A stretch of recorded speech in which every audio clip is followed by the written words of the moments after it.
Hello there everyone and welcome to another video with me, KGG. Today what we're doing is day 10, although technically we're on day 11, and I'll explain why in a minute, of the Science Advent Calendar, guys. Magnetism is the experiment today, so another physics experiment. Now tomorrow we've also got another physics/chemistry, and then the day after that we've got a chemistry experiment. So, magnetism. I'm sure lots of you have actually played with magnets before. I'd be very surprised if you hadn't.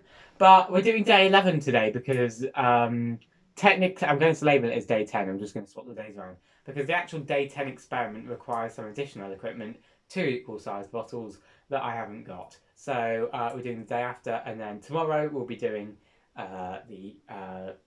the one that I was meant to do today. But that's just why we're doing magnetism today. Not that you would have known that if I didn't tell you. But there you go. So, just additionally required is adhesive tape. So we got some. Lovely. Okay, so experiment number 1. Take one ring magnet into each hand and move them towards each other. If you happen to approach the north pole of one magnet with the south pole of another, the magnets will be pulled towards each other and stick together. Opposite poles attract. However, if 2 north poles or 2 south poles meet, they repel. In this case, it is not possible to press the magnets together. The repelling force of the magnetic field causes you to experience resistance. The more you bring the 2 magnets closer, the greater the resistance. Cool! That is experiment 1. So, we'll do that. So, yes, you can see. So, I'm going to sit right in front of the camera for you.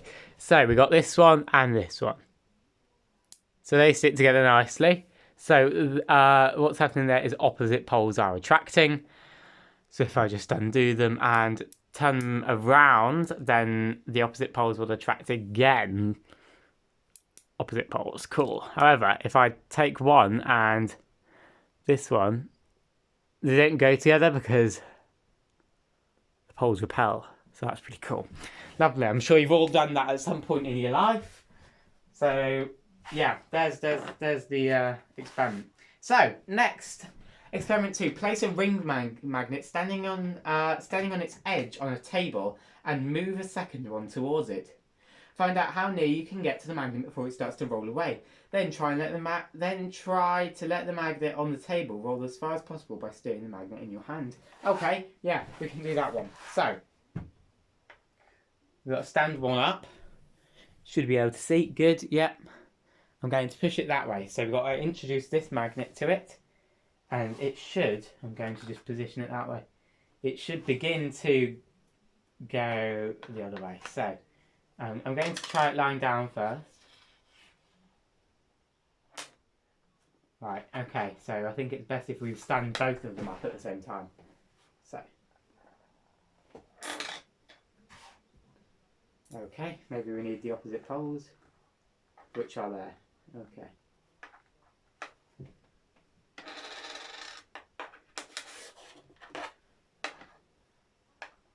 Keep trying. So maybe if it stands up, that's probably, easier. Okay, did you see that? I saw that. So, that's it standing still. Then we introduce this magnet.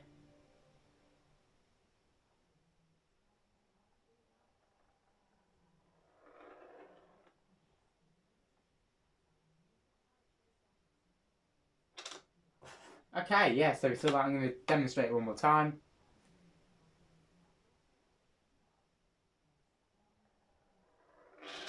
Yeah, okay, so that is a good challenge actually, guys.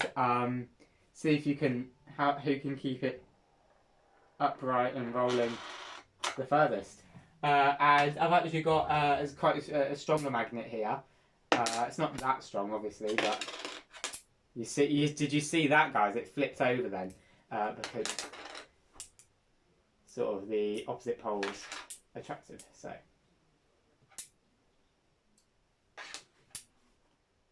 and then if we forced that one to go here, then we introduce this magnet, it will flip over.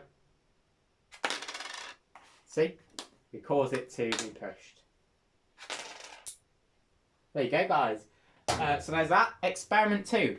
Experiment 3. Tie a thread of approximately 1 foot to each of the ring magnets. Tape the ends of both threads to a table about 4 inches apart so that the magnets are suspended by sliding and freely move. Watch what happens.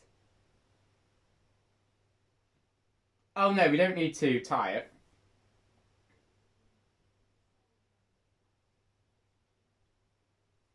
Oh yeah, right, okay, so we don't really need to tie it. So we'll just go with from there to there, really. That's about a foot, okay? We'll just chop that in half there. Okay, so 1 magnet in, through there, across. Lovely. And then we need to tape it to the end of here. Well, we don't even need to tape it, I'll just use this. No, I won't. That's just silly. Okay. It is being on the side of my desk because you won't be able to see that, but just thought you dropped it. This is getting a bit ridiculous in my opinion. So that needs to thread through without me dropping the entire thing, which is proving to be a rather difficult task, yeah? Okay.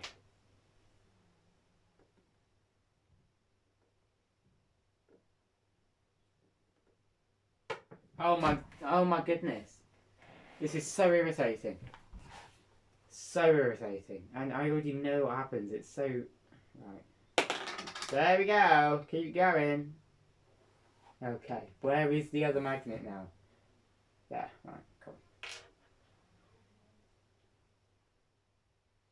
So. He says. No. Stay.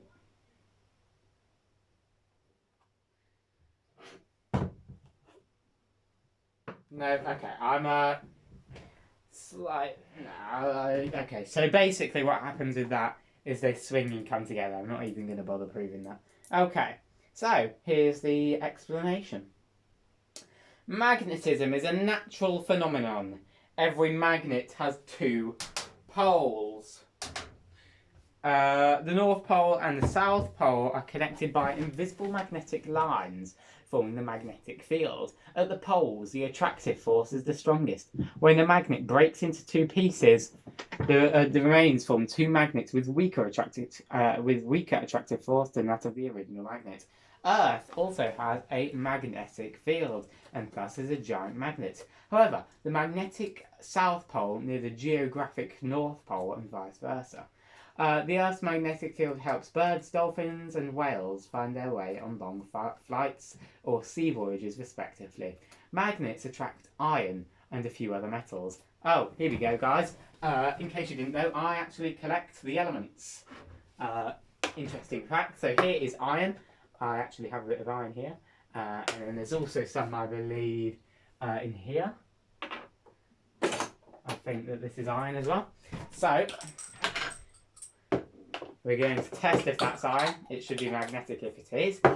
Okay, so we're going to use this magnet. Okay, so that sticks. There we go. And then what about my iron powder? Yeah, that is sticking to the side as well. So, yeah, that is one way to test authenticity of some elements, guys. So we'll actually run that test right now. With a few elements. So we've got magnesium. Magnesium, is it magnetic, guys? I'm not sure you can see, so let me just bring it a bit close. Magnesium, is it magnetic? If so, it should...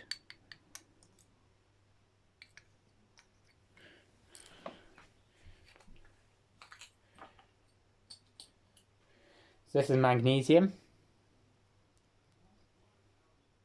Non-magnetic. Magnesium is a non-magnetic metal. Next, silicon. Is it worth trying? Yeah, we'll just do all of it.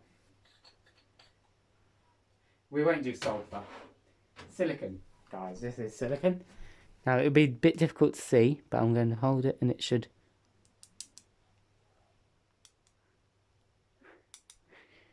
I don't think that that's magnetic. I don't think it's sticking to the side very well. Okay. Silicon. Nickel, guys, nickel. It's nickel magnetic. Take a wild guess. Yes, it is. Nickel is magnetic. Okay. Copper, I think we all know. Copper. Zinc. Predictions on zinc, guys. Zinc is non-magnetic. Tungsten. Tungsten. Is tungsten magnetic? Do we think?